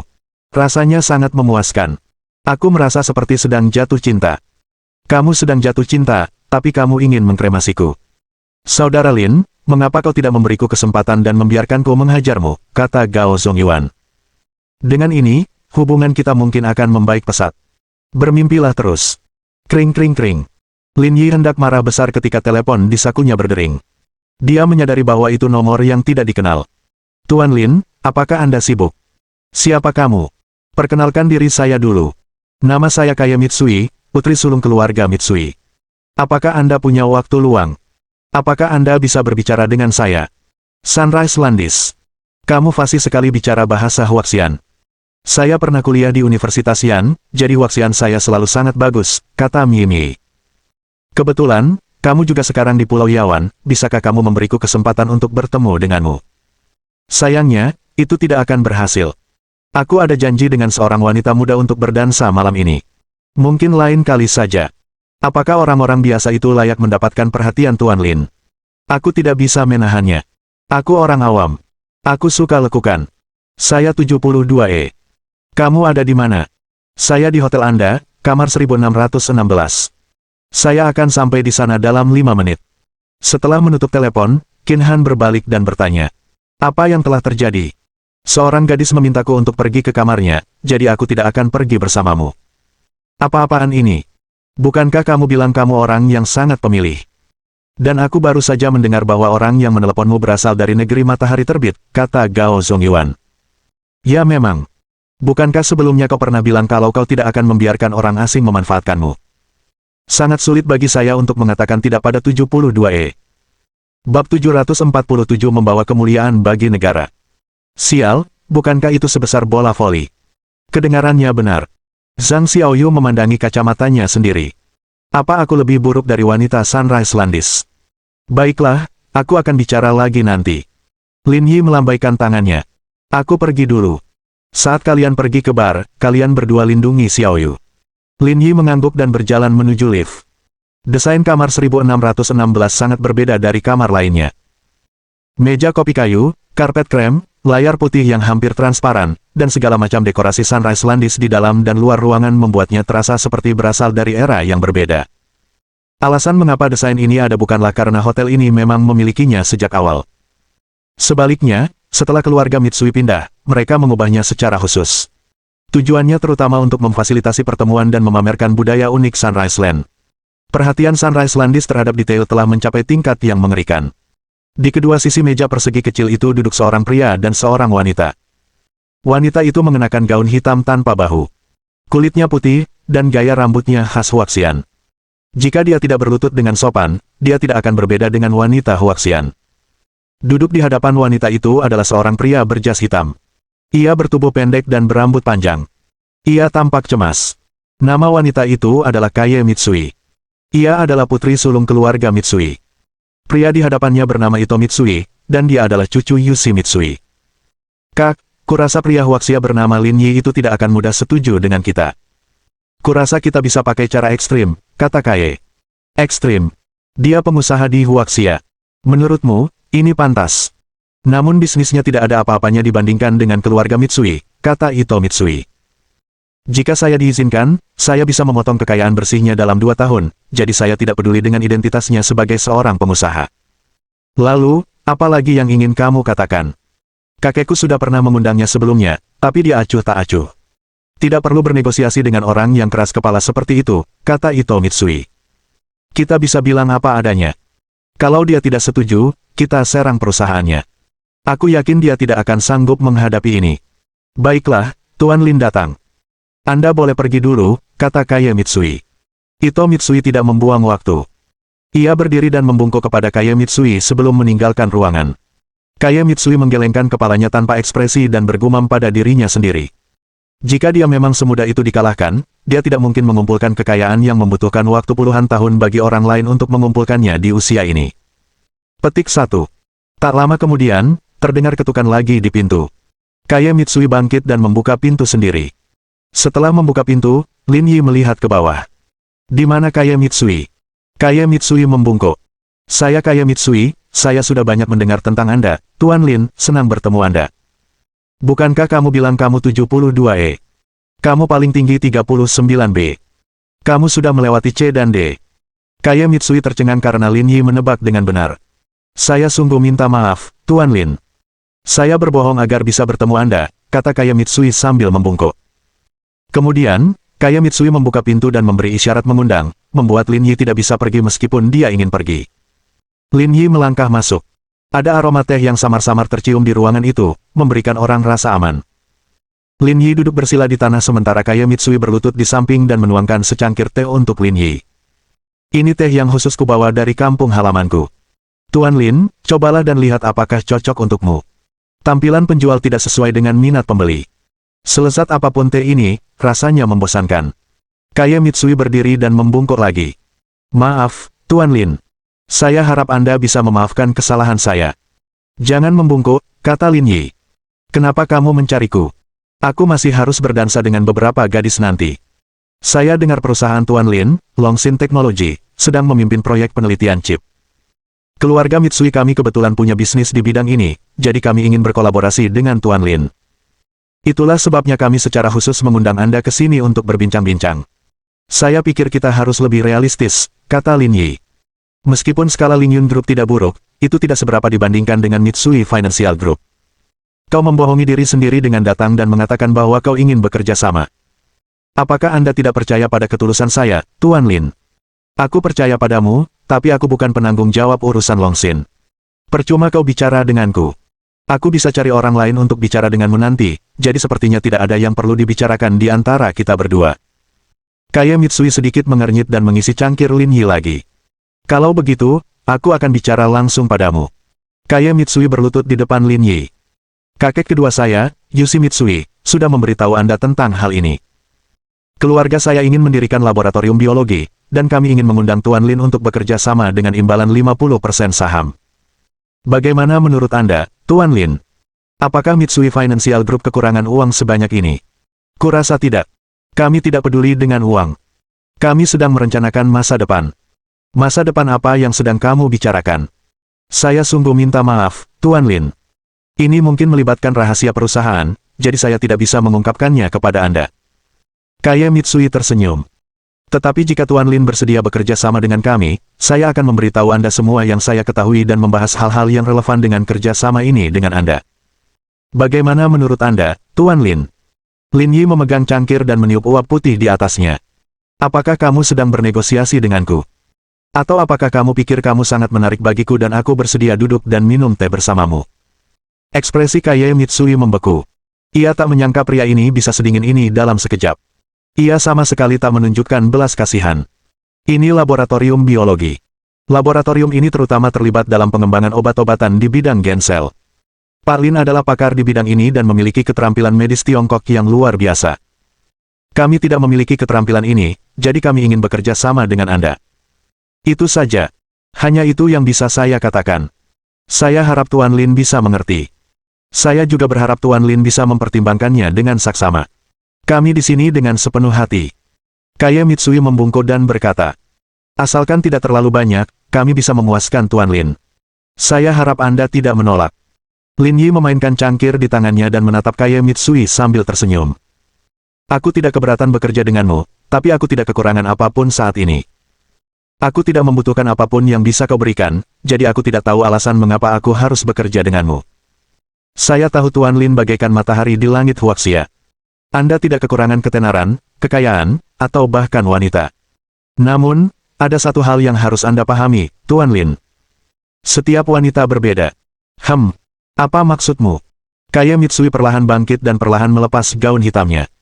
Jika Tuan Lin bersedia, saya yakin saya bisa menawarkan pengalaman yang berbeda. Dalam bahasa orang Huaxian, inilah yang disebut membawa kejayaan bagi negara. Bab 748 Trik Terbaik. Kau tahu ini. Kau ahlinya. Saya sudah tinggal di Huaxia selama 6 tahun, saya sangat memahami kebiasaan hidup di sini. Meskipun dia hanya berdiri di depan Lin Yi dengan pakaian dalamnya, ekspresi Kaya Mitsui tenang saat dia menjawab pertanyaan Lin Yi. Waktu aku sekolah dulu, banyak cowok yang merayuku. Mereka bilang kalau mereka bisa merayuku dan berhasil mengajakku tidur, itu akan membawa kejayaan bagi negara.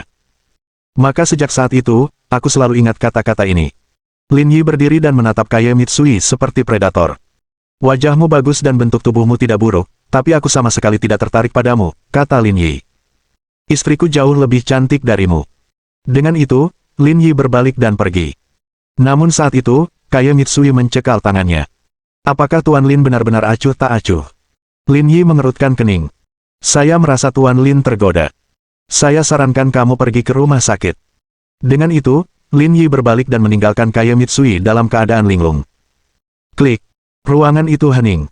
Setelah setengah menit, Kaye Mitsui masih terguncang. Dia bisa setenang air saat menghadapi perempuan yang mengantarkan dirinya sendiri ke rumahnya. Bagaimana mungkin dia begitu berkemauan keras? Ketanyaannya, Lin Yi bukanlah seorang pria sejati. Sebaliknya, dia sama sekali tidak tertarik pada ukuran kecil. Ji Qingyan, Liang Ruoxu, Li Chuhan, dan Wang Ying semuanya mampu mengalahkannya. Tidak lama setelah Lin Yi pergi, terdengar ketukan di pintu Kaye Mitsui. Masuklah, kata Kaye Mitsui saat dia sudah berpakaian. Dia mendorong pintu hingga terbuka dan masuk. Apa katanya? Apakah dia menyetujui permintaan kita? Kaye Mitsui menggeleng. Tidak, dia menolakku sepenuhnya. Awalnya masih ada sedikit antisipasi di wajah pria itu, tetapi ekspresinya langsung berubah dingin. Aku sudah tahu ini akan terjadi. Orang ini tidak tahu bagaimana menghargai kebaikan. Kurasa kita harus mengambil tindakan yang diperlukan untuk menghadapinya. Kaye Mitsui memperhatikan Ito Mitsui terus mengoceh. Aku akan bertanggung jawab penuh atas ini. Kau tak perlu ikut campur. Kau hanya perlu mengurus urusan Pulau Yawan. Kau tak perlu khawatir tentang hal lain. Ekspresi Ito Mitsui tampak tidak wajar. Tapi keluarga kami mengirim kami untuk menangani masalah ini bersama-sama, jadi wajar saja kalau aku harus ikut. Lagi pula, masalah ini tidak bisa ditunda terlalu lama. Kita harus segera menanganinya. Kaye Mitsui mengangkat kepalanya dengan dingin dan menatap kakaknya dengan tatapan membara. Apakah kamu akan menentangku? Ito Mitsui merasa sedikit bersalah dan mundur selangkah. Bukan itu yang kumaksud. Bagus. Kaye Mitsui memegang dahinya dengan satu tangan dan berkata, sudah malam. Aku mau istirahat. Kamu juga harus pulang. Mengerti, kakak? Ito Mitsui mundur dengan enggan dan kembali ke kamarnya. Saat dia menutup pintu, dia mengeluarkan teleponnya dan menghubungi nomor kakeknya. Kakek, keadaannya tidak berjalan baik. Orang itu tidak menyetujui permintaan kita. Yushi Mitsui terdiam beberapa detik di ujung telepon. Apa yang dikatakan pihak lain? Dia mengusir saya dan tidak mengizinkan saya berpartisipasi dalam percakapan saat itu, kata Mitsui. Dan dia hanya bilang kalau dia hanya ingin aku yang bertanggung jawab atas proyek bisnis di Pulau Yawan. Dia tidak ingin aku terlibat dalam hal ini. Niatnya sangat jelas. Dia ingin mengambil semua pujian kali ini, kata Ito Mitsui. Ini jelas sekali. Itu sebabnya saya tidak ingin dia berhasil. Kalau tidak, cabang kita tidak akan mendapatkan status apapun. Apakah kamu punya rencana? Kurasa penolakannya kali ini justru baik untuk kita. Dengan begitu, aku punya kesempatan untuk menyelesaikan masalah ini secara pribadi. Baiklah, kalau begitu, selesaikan masalah ini secara pribadi. Usahakan jangan terlalu banyak konflik dengan Kaye, kata Mitsui. Ingat, tidak masalah meskipun dia tidak setuju. Selama kita bisa mendapatkan hasil yang relevan, tidak masalah. Aku mengerti. Jangan khawatir, kakek. Jika ada sesuatu yang tidak bisa kamu tangani, ingatlah untuk membicarakannya denganku. Mengerti, kakek. Setelah meninggalkan kamar Kaye Mitsui, Lin Yi tidak pergi ke bar. Ia malah kembali ke kamarnya. Dia merasa masalah ini agak aneh. Meskipun kemampuannya agak menantang surga, namun tidak sampai pada tingkat yang membuat orang-orang ini dengan rendah hati meminta dia untuk bekerja sama. Hal ini terutama berlaku bagi Kaye Mitsui. Ia adalah putri tertua keluarga Mitsui. Setiap langkah yang diambilnya mewakili Mitsui Corporation. Namun, demi menjeratnya, wanita ini bahkan bersedia membayar dengan tubuhnya. Hanya ada dua kemungkinan alasan untuk ini. Entah dia seorang wanita yang sangat tidak senonoh, dan siapa saja bisa tidur dengannya. Entah itu atau proyek ini sangatlah penting. Proyek ini harus begitu penting hingga dapat menentukan nasib Mitsui Group. Kalau tidak, dengan status dan identitasnya, dia tidak akan melakukan hal seperti ini. Setelah memikirkannya, Lin Yi merasa kemungkinan kedua sangat mungkin terjadi. Saat memikirkan ini, ekspresi Lin Yi menjadi serius. Ia merasa Mitsui Group tidak akan membiarkan masalah ini begitu saja. Mungkin mereka akan menemukannya lagi di masa mendatang. Pertama kali dengan Yushi Mitsui, dan kedua kali dengan Kaye Mitsui. Dia bertanya-tanya siapa yang akan mereka kirim sebagai pelobi untuk ketiga kalinya.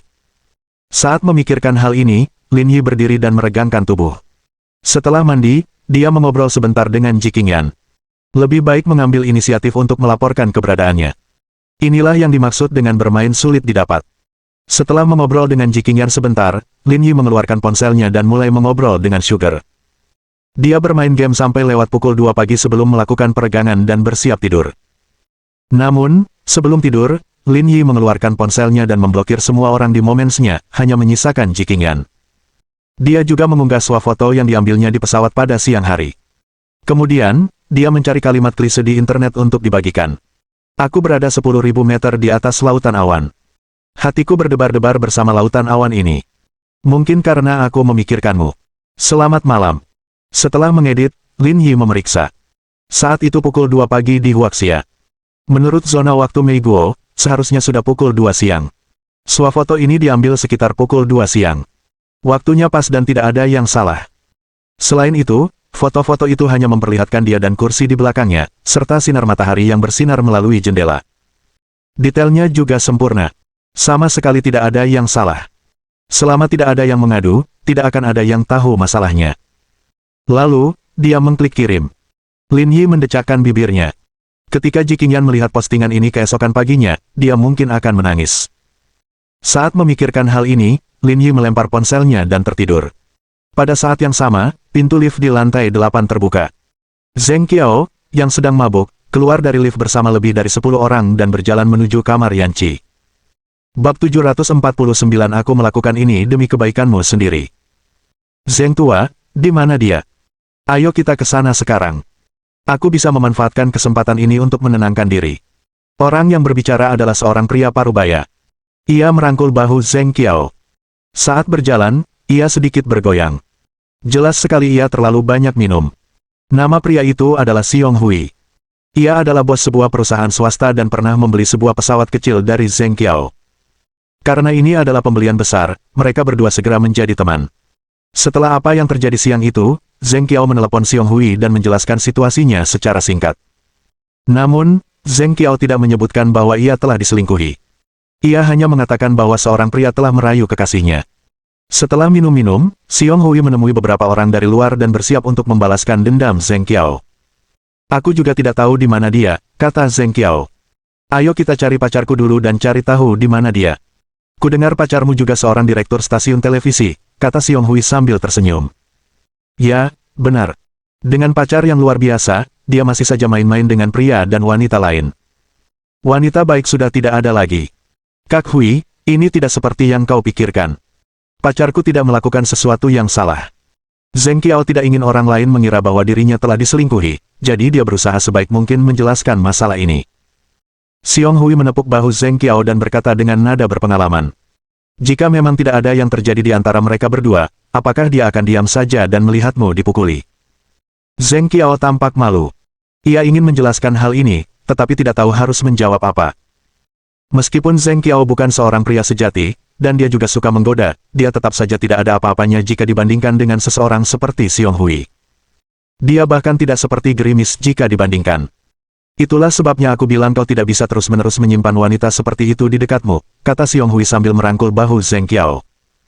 Kita tidak hanya harus memberi pelajaran pada pria itu hari ini, tapi kita juga tidak bisa begitu saja melepaskan pacarmu itu. Kita harus memberi pelajaran pada pasangan yang berselingkuh itu. Ekspresi Zheng Qiao berubah. Kakak Hui, kamu. Dengarkan saran saya. Ada ribuan perempuan di luar sana. Kalau tidak berhasil, ganti saja pasanganmu. Setelah mengatakan itu, Xiong Hui menunjukkan senyum licik. Tapi sebelum kita berubah, kita harus menghukumnya sedikit, bagaimana menurutmu? Kalau tidak, bukankah penderitaanmu akan sia-sia? Coba pikir. Kamu kan orang kelas atas. Nggak malu-maluin dihajar Streamer sampah, kata Xiong Hui. Lagi pula, dia benar-benar meninggalkanmu demi Streamer omong kosong. Apa wanita seperti itu pantas untuk melanjutkan hubungan? Dia cuma perempuan jalang yang suka main-main. Dia sama sekali tidak pantas mendapatkan perlakuanmu. Jadi kenapa kau masih melindunginya? Kenapa kau tidak membiarkanku membantumu melatihnya dan menunjukkan padamu seperti apa dia? Zheng Qiao yang sedang mabuk, memasang ekspresi sinis di wajahnya. Dia juga merasa dirugikan dan marah. Kondisinya yang beragam 10.000 kali lebih baik daripada Streamer omong kosong itu. Apa haknya meninggalkannya? Ayo pergi. Ayo kita cari dia sekarang. Kita harus beri dia pelajaran dulu. Xiong Hui tertawa terbahak-bahak. Ayo pergi, aku akan membawamu untuk membalas dendam. Di bawah pimpinan Zheng Qiao, sekelompok orang melangkah ke pintu Yanqi. Zheng Qiao hendak mengetuk pintu ketika Xiong Hui menghentikannya. Apa yang sedang kamu lakukan? Saya ingin mengetuk pintu. Bukankah dia pacarmu? Apa kamu tidak tahu kode pintunya? Tentu saja, tapi kita tidak bisa begitu saja masuk saat ini, kata Zheng Qiao. Kakak, kamu terlihat kurang pengalaman, kata Xiong Hui. Sekarang kalian berdua sudah berpisah, dan sekarang sudah tengah malam, jadi menurutmu apakah dia akan membukakan pintu untukmu? Lalu apa yang harus kita lakukan? Tanya Zheng Qiao. Haruskah kita membuka kunci, kata Sandi dan bergegas masuk? Tentu saja. Kalau tidak, dia bahkan tidak akan membukakan pintu untukmu. Apa kau akan terus mengetuk di sini? Tapi tidak baik bagi kita untuk menerobos masuk seperti ini, kata Zheng Qiao. Bagaimana kalau dia teriak-teriak? Berteriak. Xiong Hui mendengus dingin. Dengar baik-baik. Kamar mana di lantai ini yang tidak ada orang yang berteriak? Pewaris generasi kedua yang kaya itu sudah gila karena bermain, tapi kau masih bersikap sopan di sini. Dengan baik. Zheng Qiaozi mengerutkan kening. Ia ragu-ragu dan bimbang. Pada titik ini, jangan ragu lagi, kata Xiong Hui. Jika kita masuk sekarang, siapa yang tahu apa yang terjadi di dalam? Setelah berpikir beberapa detik, Zheng Qiao berkata, tapi bagaimanapun juga, dia mantan pacar. Aku ingin berurusan dengan pria itu dulu. Tentu saja. Aku pasti akan membantumu menangani masalah sekecil ini. Aku akan menghajarnya sampai-sampai ibunya pun tidak akan mengenalinya. Terima kasih, Saudara Hui. Dengan itu, Zheng Qiao memasukkan kata sandi kamar Yan Qi dan mendorong pintu hingga terbuka dengan bunyi klik. Namun, ketika mereka memasuki kamar Yan Qi, mereka mendapati kamarnya kosong. Lagi pula, ruangannya rapi dan bersih, seolah-olah tidak ada orang yang kembali sama sekali. Hah? Di mana dia? Xiong Hui tercengang. Dia mengira akan melihat pemandangan yang sangat erotis saat masuk saat ini, tetapi dia tidak menyangka tidak ada seorang pun di sekitar. Ada apa? Apa dia sudah pergi? Itu tidak mungkin, kata Zheng Qiao. Aku sudah pesan kamarnya. Kalau dia check out, aku pasti dikabari. Lagi pula, barang-barangnya masih di sini. Mustahil dia sudah pergi. Lalu apa yang dia lakukan, gumam Xiong Hui. Dia tidak mungkin ada di kamar pria itu, kan? Ekspresi Zheng Qiao tampak buruk saat ia mengepalkan tinjunya erat-erat. Ini memang mungkin. Siapa kamu? Apa yang kamu lakukan di kamarku? Mendengar seseorang berbicara di belakangnya, Zheng Qiao berbalik. Dia menyadari bahwa Yan Qi berdiri di belakangnya dengan wajah agak merah dan ekspresi dingin. Xiong Hui tercengang saat melihat Yan Qi. Angka ini. Wajah ini. Itu sungguh menakjubkan. Di mana pria itu? Tanya Zheng Qiao dingin. Kau sedang membicarakan Lin Yi? Tanya Yan Qi. Kenapa kau mencarinya? Kenapa kamu masih bertanya padaku? Zheng Qiao meninggikan suaranya. Dia memukulku. Apa kamu pikir aku akan membiarkannya begitu saja? Dia tidak memukulmu, kan? Temannya yang melakukannya, kata Yan Qi dengan nada meremehkan. Dia dalangnya. Semakin Yan Qi melindungi Lin Yi, semakin kuat kebencian di hati Zheng Qiao. Mereka berdua sudah bersama sejak SMA. Apalagi, dia mahasiswa berprestasi di MIT dan punya pekerjaan yang lumayan. Nah, sekarang dia malah kabur sama Streamer sampah ini. Mengapa? Lebih baik kamu tidak pergi. Hari sudah malam. Mandi dan tidurlah, kata Yan Qi ringan. Awalnya, dia ingin tidur di sini semalam sebelum pergi. Namun, setelah kejadian ini, dia merasa jijik tinggal di kamar ini. Dia sudah lama sekali bersama pria seperti itu. Dia benar-benar buta. Yan Qi, kamu benar-benar hebat. Kamu benar-benar membela pria itu seperti ini. Aku benar-benar salah menilaimu. Yan Qi menggelengkan kepalanya. Meskipun kita sudah berpisah, kurasa kita tidak perlu bermusuhan. Aku melakukan ini demi kebaikanmu sendiri. Bab 750 biarkan aku melihat siapa yang akan aku kalahkan selanjutnya. Jangan beri aku alasan muluk seperti itu, kata Zheng Qiao. Karena aku berani datang ke sini, artinya aku tidak takut orang lain akan mengenaliku. Kalau aku tidak memberinya pelajaran hari ini, nama keluargaku bukan Zheng. Yan Qi menyilangkan lengannya di depan dada dan menarik napas dalam-dalam. Jangan terlalu keras kepala. Kita semua sudah dewasa. Nggak ada gunanya mengamuk seperti anak kecil. Kau masih melindunginya. Dia cuma pengemis online. Bagaimana bisa dia dibandingkan denganku, teriak Zheng Qiao histeris. Cukup, Kak. Nggak perlu ngomong sembarangan sama perempuan kayak dia. Ayo kita serius. Xiong Hui menarik Zheng Qiao ke samping dan menatap Yan Qi. Nona Yan, kami tidak ingin mempersulit Anda. Cepat beritahu dia di mana dia berada, atau Anda harus menanggung akibatnya. Kalau begitu, ayo pergi. Aku akan membawamu kepadanya. Yan Qi terdiam, ia tak ingin bicara omong kosong lagi. Karena mereka ingin pergi, ia akan mengantar mereka. Melihat betapa kooperatifnya Yan Qi, Zheng Qiao tersenyum pahit. Kak Hui, pada akhirnya, kau tetaplah ahlinya. Aku sudah berdiskusi dengannya dengan baik, tapi dia bersikap acuh tak acuh setelah bicara begitu banyak. Aku tidak menyangka dia akan mendengarkanmu hanya dengan satu kalimat. Itu artinya kamu tidak berpengalaman sepertiku, kata Xiong Hui. Wanita seperti dia tidak bisa dibujuk. Kita harus memberinya pengalaman pahit. Apakah aku memperlakukannya terlalu baik di masa lalu? Benar. Perempuan seperti dia itu hina. Kita tidak bisa menunjukkan sikap baik kepada mereka. Kalau tidak, mereka akan berpikir kamu takut pada mereka. Aku benar-benar salah menilai dia. Zheng Qiao menghela napas. Jangan cemas. Setelah aku membantumu menyelesaikan masalah ini, kita akan kembali dan melatihnya. Aku jamin kau akan melampiaskan semua amarahmu. Bagus. Sebelumnya, Zheng Qiao masih sedikit ragu, tetapi sekarang, hal itu tidak lagi terjadi, karena hatinya dipenuhi dengan kebencian terhadap Yan Qi. Dia sudah memutuskan bahwa dia adalah seorang wanita yang suka berganti-ganti pasangan. Yan Qi berjalan di depan, tidak tahu apa yang sedang mereka bicarakan. Namun, dia bertanya-tanya apakah selusin orang ini cukup untuk menduduki salah satu tangan Lin Yi. Ketika lift mencapai lantai 18, Yan Qi mengetuk pintu kamar 1818. Akan tetapi, tidak peduli berapa kali dia mengetuk, tidak ada jawaban. Hubungi dia sekarang, kata Xiong Hui. Yan Qi tidak membantah. Ia mengeluarkan ponselnya dan menelepon Lin Yi. Setelah menelepon sekali, tidak ada yang mengangkat. Xiong Hui memberi isyarat agar Yan Qi menelepon lagi. Pada panggilan kedua, telepon diangkat dalam keadaan linglung. Kenapa kamu meneleponku tengah malam? Tanya Lin Yi.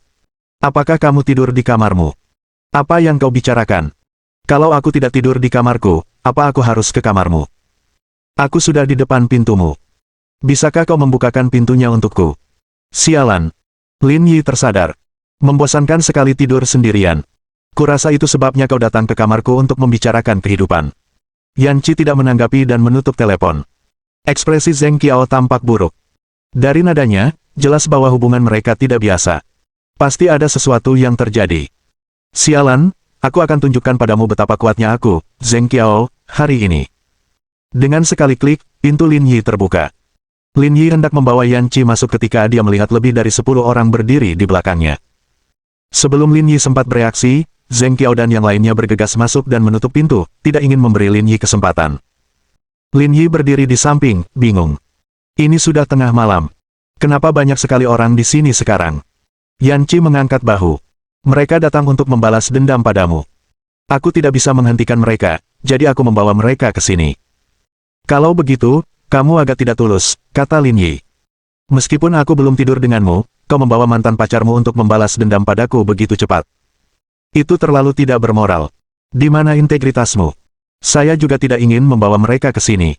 Mereka bersikeras datang. Saya tidak bisa berbuat apa-apa. Baiklah, jangan berlama-lama, kata Xiong Hui sambil menatap Lin Yi. Temanmu memukuli adikku. Bukankah seharusnya kau memberiku penjelasan tentang ini? Saudaraku, tenanglah. Katakan apa yang kau inginkan, kata Lin Yi. Melihat karaktermu, kau pasti sudah tua mesum. Kau datang ke sini dengan meriah sekali. Kau pasti tertarik pada Yan Qi, kan? Apa kau mau aku menelanjanginya dan mengirimnya ke tempat tidurmu? Yan Qi memutar matanya ke arahnya. Tidak bisakah orang ini menjaga mulutnya? Keterus-terangan Lin Yi tidak berhasil pada Xiong Hui. Ini bukan bagian dari naskah. Dia seharusnya melawan dengan marah. Jangan bicara omong kosong. Kami tidak punya pikiran buruk tentangnya. Kami di sini hanya untuk membalas dendam atas kematian saudaraku. Kau benar-benar kacau. Kau tidak punya pikiran yang tidak senonoh saat melihat pinggang ramping dan kaki jenjang seperti itu di depanmu. Apa kau impoten? Jangan bicara omong kosong. Kalau aku tidak memberimu pelajaran hari ini, aku akan mengecewakan saudaraku. Xiong Hui melambaikan tangannya, dan selusin orang yang dikumpulkannya bergegas ke depan, membentuk lingkaran di tengah Lin Yi. Kamu juga keren. Kamu bawa banyak orang ke sini sekaligus, dan mereka semua punya wajah menyebalkan. Aku bahkan gak tahu harus nyerang yang mana dulu. Berhentilah berkomentar sarkastis. Apa kau tidak menyuruh seseorang untuk menghajarku? Aku akan membalasmu hari ini, kata Zheng Qiao kepada Xiong Hui. Saudara Hui, ayo kita lakukan sekarang. Xiong Hui mengangguk. Lakukan. Beri dia pelajaran dan kerjakan dengan baik. Begitu dia selesai berbicara, seorang pria berambut pendek bergegas menuju Lin Yi terlebih dahulu. Yan Qi berdiri di samping dengan acuh tak acuh, tidak panik sama sekali. Pada saat yang sama, Lin Yi mengangkat tangannya dan menamparkan wajah pria berambut pendek itu. Yang terakhir menjerit dan menutupi wajahnya saat dia terbaring di tanah. Terlebih lagi, Lin Yi telah menamparkan beberapa giginya. Melihat keadaan menyedihkan pria berambut pendek itu, Zheng Qiao dan Xiong Hui terkejut. Bukankah tamparan orang ini terlalu kuat? Orang ini seharusnya tidak memiliki banyak kemampuan bertarung tersisa. Lin Yi memandang orang-orang yang tersisa, biarkan aku melihat siapa yang akan kukalahkan selanjutnya. Xiong Hui, Zheng Qiao, dan yang lainnya tercengang. Pria ini lebih kuat dari yang mereka bayangkan. Yan Qi mendongak ke arah Lin Yi, tatapannya tertuju padanya saat ekspresinya berubah. Dia pernah merekam sebuah pertunjukan di mana dia pergi ke Afrika untuk memfilmkan singa di sana. Saat itu, ada satu kejadian yang meninggalkan kesan mendalam pada Yan Qi. Seekor singa yang agung berdiri di depan seekor singa betina, memamerkan taringnya yang ganas saat ia menatap kawanan serigala di depannya. Namun, dari awal hingga akhir, tidak ada seekor pun serigala yang berani menyerang maju. Hanya dengan auranya yang ganas, ia berhasil mengusir lebih dari 20 ekor serigala. Melihat Lin Yi sekarang, dia benar-benar tampak seperti singa yang agung itu. Selama dia berdiri di sana, dia akan mampu bertahan melawan ribuan musuh. Itu mengerikan. Pada saat yang sama, itu tak tertahankan. Mohon dukungan dari omom ante-ante sekalian, buat subscribe atau sharekan novel Mimin ke Facebook kalian, agar channel Mimin bisa terus berkembang. Dengan begitu, Mimin bisa lebih semangat untuk up novel seru lain ke depannya. Buat teman-teman yang sudah subscribe dan sharekan novel Mimin, Mimin ucapkan terima kasih sebanyak-banyaknya.